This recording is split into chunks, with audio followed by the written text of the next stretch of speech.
Gila cermin mata ni. Taulah ayah kata kemarin. Mari pula. Kau ni rosak TV lagi. Belajarlah jangan main rosak TV. Okey ayah. Masuk rumah. Okey apa kau main game dulu lah. Banyak main game. TV pun rosak.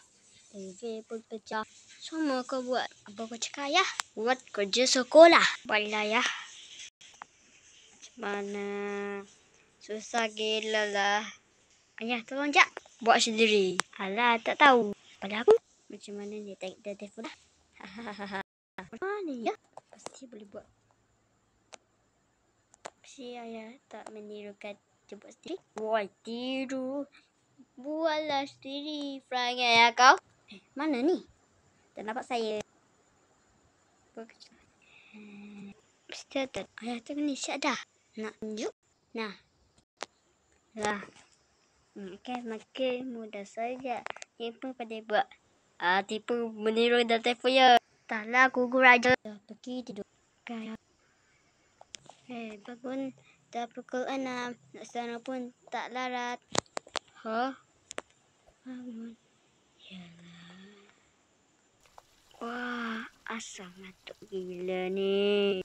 Mana tempat saya baju? Ni je. Siap pun. Beg saya mana? Pergi dulu ayah. La la la la la. Jatuh. Selamat.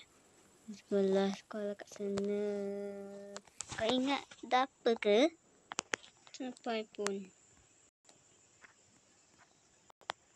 Alamak. Kau dah terlambat. Semua buku. Siapa lambat dia petak. Siapa petak dia lambat. Ni MT cakap.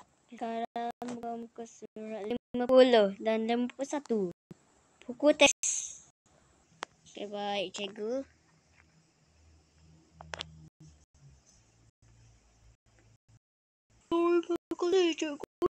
Terima kasih cikgu.